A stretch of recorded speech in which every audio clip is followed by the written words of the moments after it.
نحمده ونصلي على رسوله الكريم أما بعد فأعوذ بالله من الشيطان الرجيم بسم الله الرحمن الرحيم ومن يتق الله يجعل له مخرجا ويرزقه من حيث لا يحتسب صدق الله العظيم اللهم صل على سيدنا محمد وعلى آل سيدنا محمد وبارك وسلم۔ معزز سامعین اعظام، قرآن کریم کی یہ آیات جو آپ کے سامنے تلاوت کی ہیں، اس میں اللہ تبارک و تعالی نے بیان فرمایا کہ جو شخص تقوی اختیار کرے گا، اللہ سے ڈرے گا اور اللہ کے ڈر کی وجہ سے گناہوں کو چھوڑ دے گا، تو اللہ اس کو ہر طرح کی تنگی سے، ہر طرح کی پریشانی سے بچا لے گا۔ فرمایا وَيَرْزُقْهُ مِنْ حَيْثُ لَا يَحْتَسِبُ، اللہ ایسی جگہ سے روزی عطا فرمائے گا کہ جہاں سے روزی کے ملنے کا وہم و گمان بھی نہیں ہوگا۔ آج ہم لوگ روزی کے مسئلے کو لے کر، کاروبار کے مسئلے کو لے کر اور بڑے پریشان، الجھنوں میں گھرے ہوئے، راتوں کی نیند خراب اور دن کا چین اور سکون برباد، حالات کے مارے ہوئے پریشانیوں میں گھرے ہوئے ہیں۔ اگر قرآن سے اس کا علاج معلوم کیا جائے تو اللہ نے قرآن میں فرمایا کہ گناہ چھوڑ دو، اللہ سے ڈرو، نیک اعمال کی طرف آ جاؤ، تو اللہ وعدہ کر رہا ہے کہ اللہ تمہیں ہر طرح کی تنگی سے بچائے گا۔ اللہ وعدہ خلاف نہیں ہے، اللہ وعدے کے خلاف کرنے والے نہیں ہیں۔ اللہ نے صاف کہا تم اللہ سے ڈرو، گناہ چھوڑو، اللہ کی نافرمانی سے باز آؤ، تو اللہ تمہیں ہر طرح کی تنگی سے بچائے گا اور روزی کو لے کے پریشان ہوتے ہو، فرمایا ایسی جگہ سے روزی عطا کرے گا جہاں سے ملنے کا تمہیں وہم و گمان بھی نہیں ہوگا۔ آج کے ہمارے جو یہ حالات ہیں، جو یہ پریشانیاں ہیں، یہ سب ہماری بداعمالیوں کی وجہ سے اور ہمارے گناہوں کی وجہ سے ہے۔ یاد رکھنا، کوئی بندہ گناہ کرے، اللہ کی نافرمانی کرے، تو اس کو اگرچہ سزا محسوس نہ ہو، اس کو سزا معلوم نہ ہو، کیونکہ اللہ گناہ کی سزا فوراً نہیں دیتے، لیکن جیسے کوئی گناہ کرنے کا مضبوط ارادہ کرتا ہے تو اللہ کی طرف سے پہلا عذاب اس بندے کے دل پر آیا کرتا ہے اور وہ بے چین اور پریشان ہو کے رہ جایا کرتا ہے۔ اس دنیا کے اندر کوئی صاحب ایمان ایسا نہیں ملے گا جس کے اندر ایمان کی رمق ہو، اللہ کی محبت ہو، آخرت کو مانتا ہو، رسول کو مانتا ہو اور اللہ پہ ایمان ہو کہ گناہ کرنے کے بعد اس کو سکون مل جائے،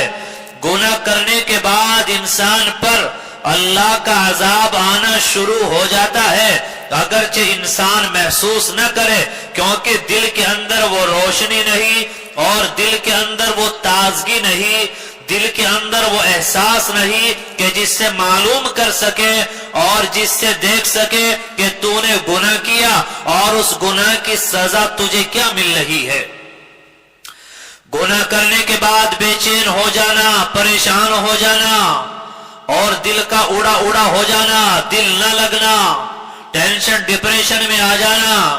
یہ اللہ کی طرف سے ایک عذاب کی صورت ہے جو گناہوں کی وجہ سے بندے پر آنا شروع ہو جاتی ہے، لیکن بندہ اس کو سمجھتا نہیں ہے۔ اگر دل صاف ہو، اس دل کو اللہ کی محبت میں، اللہ کے عشق میں جلایا اور بھنایا ہو،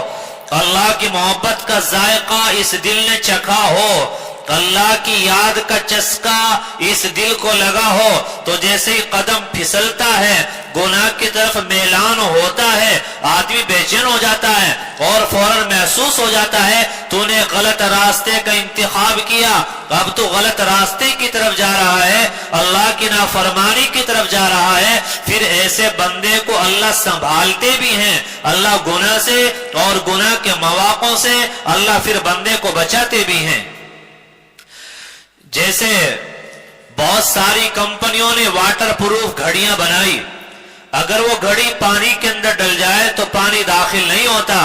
اسی طرح جب آدمی کے دل کو اللہ کی محبت کا ذائقہ مل جائے، اللہ کی محبت کا چسکا لگ جائے، ان آنکھوں کو اللہ کی محبت میں آنسو گرانے کی لت لگ جائے اور بندے کو اللہ کے سامنے رونے کی توفیق مل جائے، تو اللہ اس کے دل کو غم پروف بنا دیتے ہیں، کیسے بھی دنیا کے حالات کیوں نہ آ جائیں اس کا دل زخمی نہیں ہوتا اور اس کے دل پر یہ حالات اثر انداز ہرگز نہیں ہوتے۔ جیسے آپ گاڑی میں سفر کر رہے ہیں، آندھی طوفان چلا ہے تو گرد و غبار اڑتا ہوا آپ کو نظر آئے گا، درختوں کے پتے اڑتے ہوئے نظر آئیں گے، تو سارا گرد و غبار آندھی طوفان آپ کو نظر آ رہا ہے، گاڑی کے شیشے بند ہیں، یہ گرد و غبار اندر نہیں آتا۔ اسی طرح اللہ والے بھی انسان ہوتے ہیں، یہ حالات، یہ دنیا کے غم، یہ دنیا کی پریشانیاں، یہ چیزیں، ان کا بھی ان سے واسطہ پڑتا ہے، لیکن یہ پریشانیاں ان کے دل پر اثر انداز نہیں ہوتی، کیسے بھی حالات آ جائیں دل ہمیشہ مطمئن رہتا ہے اور اللہ کی محبت میں ڈوبا رہتا ہے اور دل پرسکون رہتا ہے، ان حالات سے وہ پریشان نہیں ہوا کرتے اور ان حالات کو وہ خاطر میں نہیں لایا کرتے۔ یہ واقعہ غالباً پہلے بھی سنایا، ایک بزرگ فرماتے ہیں کہ میں ایک جگہ مہمان بنا تو وہاں جو میزبان تھا وہ قلعے کی طرح شاندار بڑی بلڈنگ، کوٹھی، خوبصورت مکان کہ گھر کے اندر داخل ہوئے تو ہر طرح کی نعمتیں، فرماتے میرے دل کے اندر یہ بات آئی کہ شاید ان گھر والوں کی زندگی بڑے سکون سے گزر رہی ہوگی اور کوئی پریشانی ان کو نہیں ہوگی۔ فرماتے ہیں کہ جیسے ہی دسترخوان لگا، کھانا کھایا، کھانے کے بعد گھر کے لوگ قریب آ کر بیٹھ گئے، آپس میں بات چیت شروع ہوئی، تو جب انہوں نے اپنی پریشانیوں کو بیان کرنا شروع کیا تو دل نے فیصلہ کیا کہ جتنے پریشان یہ ہیں شاید پوری دنیا کے اندر کوئی اتنا پریشان نہ ہو۔ فرماتے ہیں کہ فوراً دل کے اندر یہ بات آئی کہ بعض مرتبہ جب مکان ہے، پیسہ ہے، دولت ہے، انسان پریشان ہوتا ہے تو اس کے دل میں یہ آرزو ہوتی ہے کہ کاش میرے منہ میں سوکھی روٹی ہوتی لیکن دل کے اندر سکون ہوتا۔ آج حالت یہ ہے کہ منہ کے اندر تو کباب ہے لیکن دل کے اندر اللہ کا عذاب ہے اور پریشانیاں ہیں۔ یہ سکون کہاں سے ملتا ہے؟ یہ اللہ کی یاد سے، یہ نیک اعمال سے، یہ قرآن کی تلاوت سے، یہ اللہ کے سامنے رونے سے، اللہ کے سامنے آنسو گرانے سے، اللہ کے سامنے لمبے لمبے سجدے کرنے سے یہاں سکون ملتا ہے، اور ہم اس راستے کو چھوڑ کر ہم دوسرے غلط راستے اختیار کر رہے ہیں۔ آج ہماری سوچ بن چکی، جس کے پاس بڑا سا مکان ہے، جس کے پاس بڑی سی گاڑی اور گھوڑے ہیں، جس کے پاس پیسہ ہے اور جس کا نام ہے، شاید اس کی زندگی اچھی ہے۔ میرے بھائیوں، اللہ کے فضل اور توفیق سے بڑے بڑے لوگ آتے ہیں، وہ اپنی داستان سناتے ہیں، جس وقت وہ اپنے دکھڑے سناتے ہیں تو یہ محسوس ہوتا ہے کہ دنیا کے اندر ان سے زیادہ پریشان کوئی ہے ہی نہیں۔ یاد رکھنا، اللہ نے جو ہماری غذا بنائی وہ نیک اعمال کو بنایا، نیک اعمال کے ساتھ سکون ملے گا۔ اس کا تجربہ آپ ایسے کر سکتے ہو، جو آدمی نماز نہیں پڑھتا تو وہ نماز پڑھے، کوئی فرق نہیں پڑتا، نماز چھوڑ دے تب بھی احساس نہیں ہوتا، لیکن جو آدمی پانچ وقتہ نماز کا پابند ہو، کہیں سفر کی وجہ سے، کسی پریشانی کی وجہ سے، بیماری کی وجہ سے کوئی نماز چھوٹ جائے تو ایمانداری سے بتانا دل پہ بوجھ ہوتا ہے یا نہیں، پریشانی ہوتی ہے یا نہیں، تو اس بوجھ کو وہ محسوس کرے گا کہ جو نماز پڑھنے والا ہے، جس کے دل میں نور ہے، اور جہاں نور ہی نہیں وہ اس اندھیرے کو محسوس نہیں کر پائے گا۔ آپ جانتے ہیں کہ اگر آپ کا ٹرانسفارمر پھک جائے، آگ لگ جائے اور آپ کے یہاں لائٹ نہ آئے، انورٹر بھی آپ کا ڈاؤن ہو جائے تو پوری بستی میں ایک اندھیرا نظر آتا ہے اور عجیب عجیب سا من ہوتا ہے، عجیب عجیب لگتا ہے۔ یہ اندھیرا آپ کو محسوس ہوتا ہے، آج بھی کچھ بستیاں کچھ علاقے ایسے ہیں کہ جہاں لائٹوں کا کوئی انتظام نہیں، وہاں لائٹ نہیں، وہاں پنکھا نہیں، وہ اسی طرح زندگی گزار رہے ہیں۔ تو آپ سچ بتانا کہ اگر ساری دنیا کے بجلی گھروں میں آگ لگ جائے ان پہ کوئی فرق پڑنے والا ہے؟ وہ تو پہلے بھی اندھیرے میں اور اب بھی اندھیرے میں۔ جس آدمی نے روشنی کو دیکھا ہو پھر وہ اندھیرے میں جائے تو احساس ہوتا ہے، جس آدمی نے روشنی کو دیکھا ہو پھر وہ گناہ کی طرف جائے اس کو احساس ہوتا ہے۔ میرے بھائیوں، اگر آج ہم گناہ کر رہے ہیں، آج ہماری نظر میلی ہے، ہمارا دل میلا ہے، ہمارے اخلاق خراب ہیں، ہماری زبان بیجا بکواسات کرتی ہے، ہم دوسروں کے دلوں پر زخم لگاتے ہیں، اپنی باتوں سے، اپنے قول اور عمل سے ہم دوسروں کو تکلیف پہنچاتے ہیں، اس کا مطلب یہ ہے کہ ابھی اللہ کی محبت کی روشنی دل میں آئی نہیں، ابھی اللہ کی محبت کا ذائقہ چکھا نہیں، ابھی اس دل کو اللہ کے عشق اور محبت کی آگ لگی نہیں، کیونکہ جب دل میں اللہ کی عشق اور محبت کی آگ لگتی ہے تو زبان کی رفتار کم ہو جاتی ہے، غصہ کنٹرول ہو جاتا ہے، نیک اعمال کی توفیق مل جاتی ہے اور گناہوں سے انسان کو نفرت ہونا شروع ہو جایا کرتی ہے۔ اگر یہ ساری چیزیں ابھی ہمارے اندر سے ختم نہیں ہوئی تو میرے بھائیوں پھر ہمیں اپنے انجام کے بارے میں سوچنا چاہیے، ہمیں سوچنا چاہیے۔ ہم اپنے آپ کو روشنی میں سمجھ رہے ہیں، ہم لوگ تو ابھی کہاں اندھیرے میں جی رہے ہیں، یہ ہمیں سمجھنا چاہیے۔ جو سچے دل کے ساتھ اللہ کو پانا چاہے، سچے دل کے ساتھ اللہ کی عشق اور محبت کی آگ اپنے دل میں لگانا چاہے، ایسا ہو ہی نہیں سکتا کہ سچے دل سے کوئی چاہے اور اس کو اللہ نہ ملے۔ اللہ اس کو ملتے ہیں، اللہ اس کو اپنا بناتے ہیں۔ جب اللہ دل میں آتے پتہ لگتا ہے، بالکل پتہ لگتا ہے۔ جب اللہ دل میں آ جاتے ہیں اور دل میں اللہ کسی کے سما جاتے ہیں اور جب دل کے اندر اللہ کی عشق اور محبت کی آگ لگ جاتی ہے تو پتہ چل جاتا ہے۔ اگر کسی کے گھر کسی کا داماد آنا ہو تو گھر کی جو مستورات ہوتی ہیں نا، وہ گھر کی صفائی کرتی ہیں، کمروں کو صاف کرتی ہیں، بستروں کو جھاڑتی ہیں، کھانے کی تیاری ہوتی ہے تو پڑوسیوں کو بھی پتہ چل جاتا ہے یعنی کہ یہاں کوئی مہمان آنے والا ہے۔ کسی کے یہاں شادی ہونا ہوتی ہے تو ایک مہینہ پہلے سب کو پتہ چل جاتا ہے نا، بھئی رنگ و روغن ہو رہا ہے، صفائی ستھرائی ہو رہی ہے، اس کا مطلب یعنی کہ آپ کوئی آنے والا ہے۔ تو جیسے آپ کے یہاں کوئی مہمان آئے، گھر کو سنوارتے ہو، گھر کو صاف کرتے ہو، رنگ و روغن کراتے ہو، اپنے گھروں کو بناتے اور سنوارتے ہو، تو اللہ اتنے بڑے ہم اس کو دل میں لانا چاہتے ہیں اور دل کو صاف نہ کریں۔ دل میں کوڑا کرکٹ بھرا ہے، دل میں حسد کی آگ لگی ہے، دل میں کینہ ہے، یہاں نفرتیں ہیں، یہاں تکبر ہے، یہاں ریاکاری ہے۔ یاد رکھنا اللہ بڑے غیور ہیں، جب تک یہ بیماریاں دل میں ہوں تب تک اللہ دل میں آیا نہیں کرتے۔ تو دل کو سنوارنا ہوگا اور اس کوڑے کرکٹ کو ہمیں اپنے دل سے نکالنا ہوگا، پھر اللہ دل میں آئیں گے۔ جب اللہ دل میں آ جائیں پتہ کیسے لگے گا؟ آدمی کی چال بدل جاتی ہے، آدمی کی گفتار بدل جاتی ہے، آدمی کے اخلاق بدل جاتے ہیں اور تکبر ختم ہو جاتا ہے، غصہ ختم ہو جاتا ہے، نیک اعمال کی توفیق مل جاتی ہے۔ اور جیسے انسان کو پاخانے سے نفرت ہوتی ہے ویسی نفرت انسان کو گناہ سے ہو جایا کرتی ہے۔ یہ پہچان ہوتی دل میں اللہ کی محبت کے آنے کی۔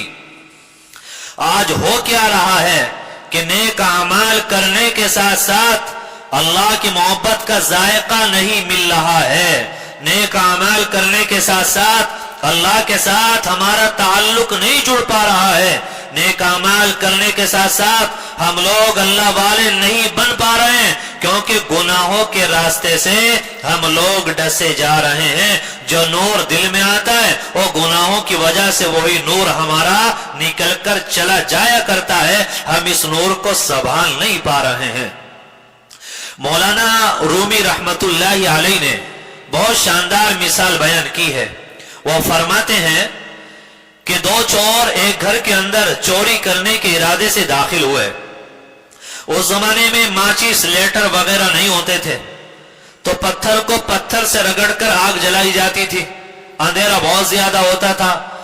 چوروں نے مشورہ کیا کہ جب ہم چوری کریں، آواز ہو، مالک جاگے تو وہ سب سے پہلے آگ جلائے گا. تو جیسے وہ پتھر کو پتھر سے رگڑے، چنگاری پیدا ہو تو تم وہاں انگلی لگا دینا، وہ آگ فوراً بجھ جائے گی. مالک جاگا، پتھر کو پتھر سے رگڑتا، چنگاری اٹھتی، وہ انگلی لگا دیتا، وہ آگ پھر بجھ جاتی. فرمائے کہ اسی طرح بعض لوگ وہ ہیں کہ جو تہجد کے پابند، نفلوں کا اہتمام کرنے والے، دعوت و تبلیغ کے شعبے سے جڑے ہوئے، خانقاہوں سے جڑے ہوئے، اللہ والوں کے پاس آنے جانے والے، قرآن کی تلاوت کرنے والے، نیک اعمال کرنے والے، کہ ان کے دل کے اندر جیسے نور پیدا ہوتا ہے، اللہ کے عشق اور محبت کی آگ دل کے اندر جیسے ہی سلگتی ہے، شیطان انگلی لگا دیتا ہے اور اس نور کو بجھا دیتا ہے، اور یہ آدمی اندھیرے کے اندھیرے میں رہ جاتا ہے. شیطان انگلی کیسے لگاتا ہے کہ آپ نیک اعمال تو کر رہے ہیں اور نیک اعمال پر آپ کو فخر بھی ہے، اطراحت بھی ہے، حالانکہ نہ ہونا چاہیے، کیونکہ تو اللہ کی توفیق اور اس کے فضل سے ہے. تو نیک اعمال آپ نے کیے، اب شیطان آپ کو موبائل میں گھسائے گا، شیطان آپ کی نظر خراب کرائے گا، شیطان آپ کا دل میلا کرائے گا، شیطان کسی کی غیبت کرائے گا، کسی پر غصہ دلائے گا، کسی کے ساتھ آپ کو لڑائے گا، کسی کے ساتھ آپ سے گالی گلوچ کرائے گا، کہیں بیوی کے ساتھ بد اخلاقی کرائے گا. تو یہ شیطان کا انگلی لگا کر اس نور کو بجھا دینا ہے کہ نیک اعمال کرنے کے بعد جو آپ نے اپنے اندر نور پیدا ہوا تھا، ایک آگ لگی تھی جس کی وجہ سے گناہ جل جاتے، معصیت جل جاتی، اللہ کی محبت آپ کو مل جاتی، وہ آگ لگی تھی، شیطان انگلی لگا کر گناہ کرا کر اس نور کو بجھا دیتا ہے اور انسان وہیں کھڑا کا کھڑا رہ جاتا ہے. گلی کوچوں میں آپ نے دیکھا ہوگا کہ بچوں کے کھلونے بیچنے والے آتے ہیں اور وہ گیس کے غبارے لے کے آتے ہیں. بچے گیس کے غبارے خریدتے ہیں، کھیلتے ہیں. اگر اس گیس کے غبارے کے اندر ایک سوئی باریک سی مار دی جائے، کیا وہ اڑ جائے گا؟ وہ ساری گیس باہر آ جائے گی. اگر اس غبارے کو چھوڑ دیا جائے، اوپر جائے گا اور دھوپ کی وجہ سے جہاں گیس نکلی نیچے آ جائے گا. آج میرے بھائیو یہی حالت ہماری ہے. آپ نماز پڑھنے کے لیے آئے ہیں، آپ نیک اعمال کرنے کے لیے آئے ہیں، آپ اللہ کی یاد میں لگے ہو، آپ اللہ کا ذکر کرتے ہو، اللہ کے سامنے روتے ہو، قرآن کی تلاوت کرتے ہو اور نفلیں پڑھتے ہو، تہجد کا اہتمام کرتے ہو، تو دل کے اندر کیا آتا ہے؟ نور آتا ہے. لیکن گناہ کرنے کی وجہ سے وہ نور نکل جاتا ہے اور روحانی اعتبار سے ہم لوگوں کی ترقی نہیں ہو پاتی. جب بلی کو شکار کرنا ہوتا ہے تو ایک چوہے کو پکڑنے کے لیے وہ آرام سے بیٹھ جاتی ہے، نہ آگے جاتی ہے نہ پیچھے جاتی ہے، انتظار میں، جیسے شکار پہ نظر پڑتی ہے دوڑ لگاتی ہے، اس کو پکڑ لیتی ہے. میرے بھائیو، ہم تو اللہ کو پانے والے ہیں، ہم اللہ کی محبت میں جینا چاہتے ہیں، ہم اللہ کی عشق اور محبت کی آگ اپنے دل میں لگانا چاہتے ہیں، اللہ کی یاد کی مستیوں میں ہم زندگی گزارنا چاہتے ہیں. لیکن 24 گھنٹے میں سے اللہ کو پانے کے لیے 15-20 منٹ ہم تنہائی میں بیٹھنے کے لیے تیار نہیں، اللہ کا ذکر کرنے کے لیے تیار نہیں، ہم مراقبہ کرنے کے لیے تیار نہیں، ہم اللہ کے سامنے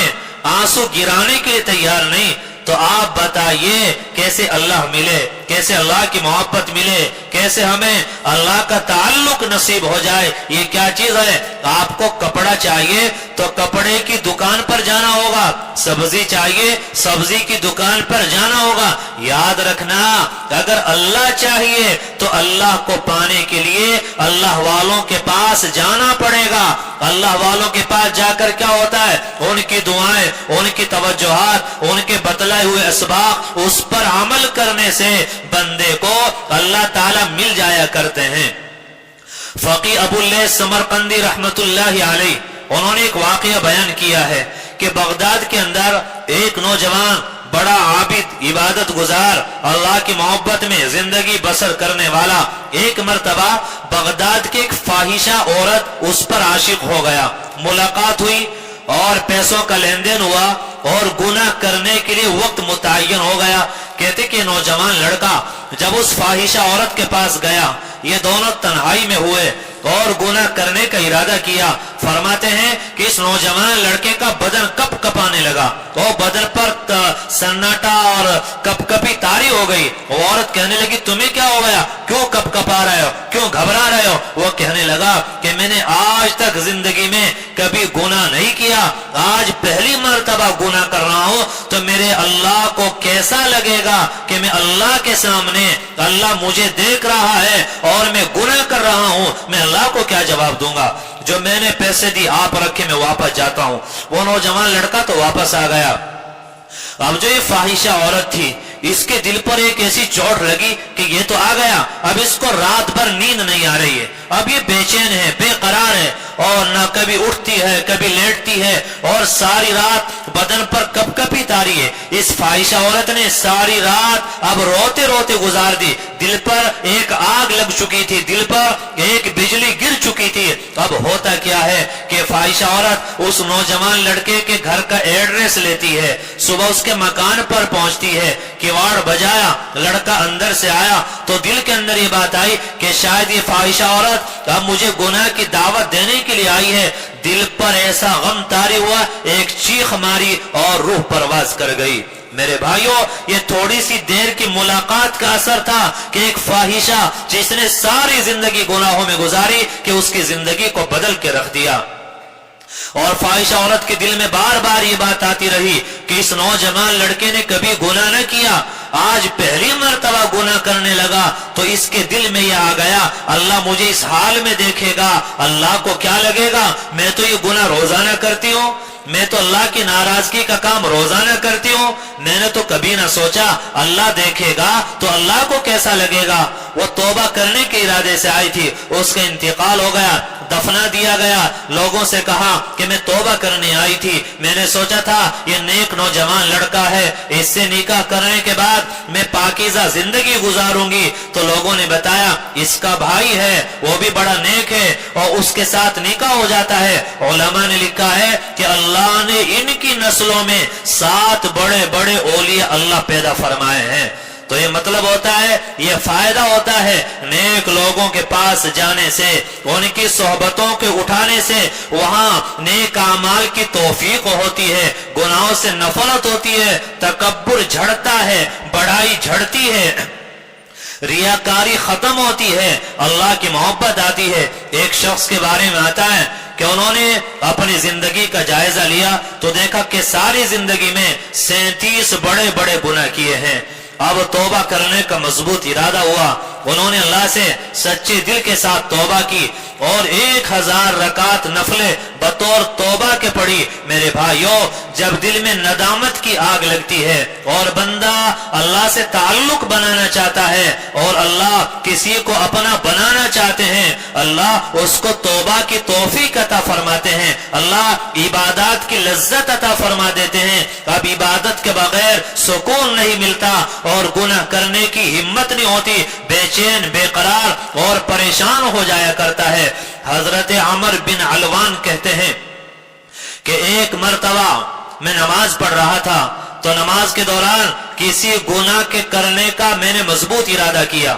کہتے ہیں کہ جیسے نماز سے فارغ ہوا، آئینے میں جا کر منہ دیکھا تو میرا منہ سیاہ ہو چکا تھا۔ بعض مرتبہ اللہ اس طرح کے واقعات ظاہر فرما دیتے ہیں تاکہ دوسروں کے لیے عبرت بن جائے، نمونہ بن جائے، دوسرے ان واقعات سے سبق لے لیں۔ فرماتے ہیں چہرے کا رنگ بدل چکا تھا، سیاہ ہو چکا تھا۔ کہتے ہیں میں توبہ کرتا رہا، روتا رہا، اللہ کو مناتا رہا، کافی دن گزرے، باہر نکلنا چھوڑ دیا، لوگوں سے ملاقات کر دیا۔ فرماتے ہیں کہ ایک مرتبہ میں اپنے شیخ حضرت جنید بغدادی رحمت اللہ علیہ کی خدمت میں پہنچا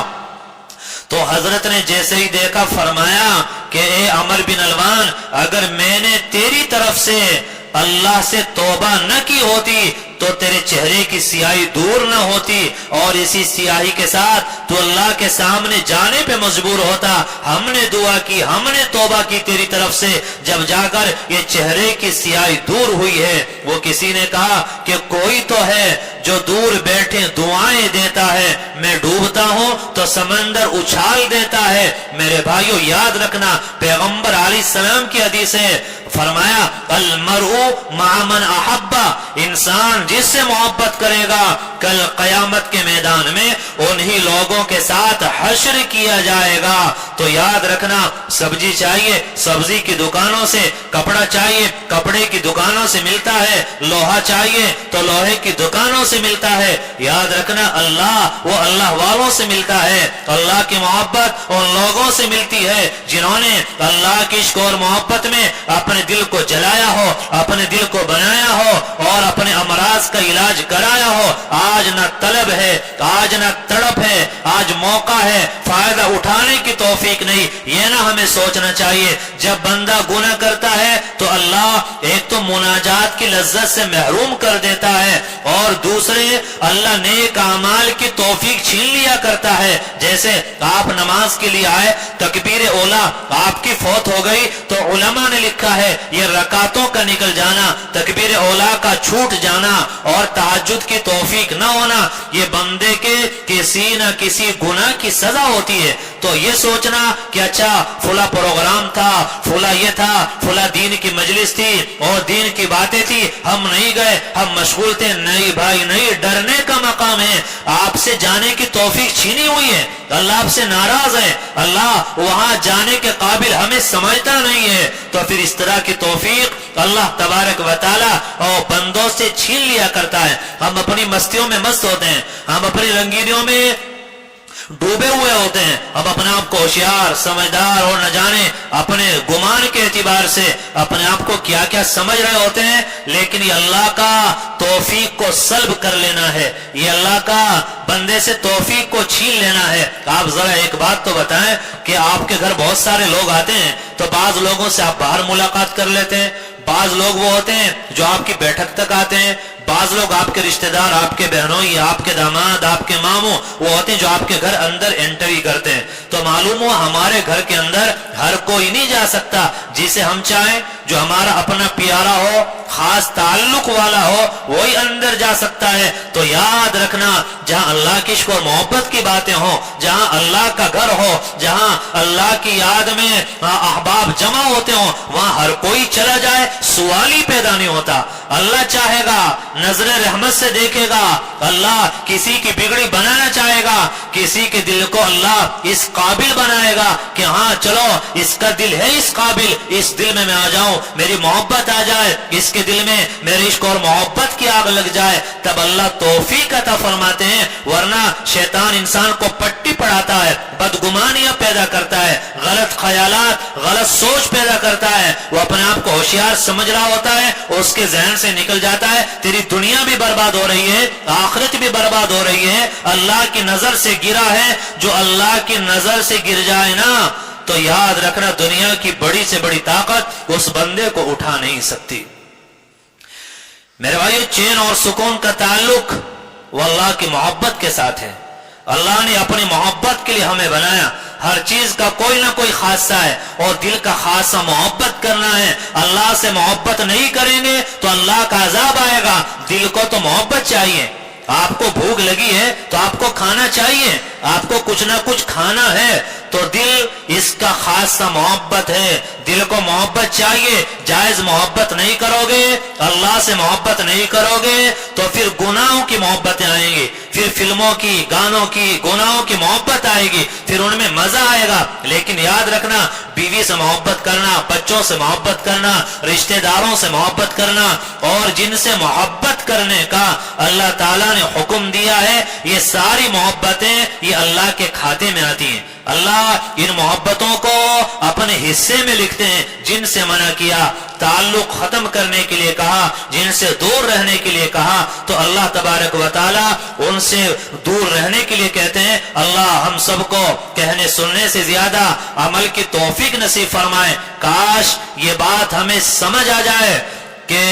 یہ کھانا پینا لباس مکان، اس سے باڈی کو سکون مل سکتا ہے، دل اور دماغ کو سکون ہرگز نہیں مل سکتا۔ وہ اربوں پتی لوگ، وہ کروڑوں پتی لوگ، وہ 50 لاکھ کی گاڑی، کروڑوں کا مکان، دماغ میں آگ، دل میں آگ، دل پریشان، دماغ پریشان، نہ رات میں قرار نہ دن میں سکون، پریشانی کے عالم میں، کیونکہ دل اور دماغ اس کی غذا اللہ نے نیک اعمال کو بنائی، قرآن کی تلاوت کو بنائی، اپنی یاد کو اور نیک اعمال کو بنایا۔ یاد رکھنا بھائیو، جب تک ہم نیک اعمال کی طرف نہ جائیں، جب تک ہم گناہوں کو نہ چھوڑ دیں، جب تک گناہوں کی نفرت دل میں نہ آ جائے، تو یاد رکھنا یہ زندگی میں چین اور سکون نہیں مل سکتا۔ اللہ ہمیں بنانا چاہ رہے ہیں، ہم اللہ کی طرف چل رہے ہیں یا نہیں، اس کی پہچان یہ ہے کہ اگر برے کاموں سے نفرت ہے اور برے لوگوں سے دوری ہے، برے لوگوں سے نفرت نہ ہونی چاہیے۔ ہم لوگ کیا کرتے ہیں؟ گناہ سے نفرت نہیں کرتے، گنہگار سے نفرت کرتے ہیں، یہ بہت غلط بات ہے۔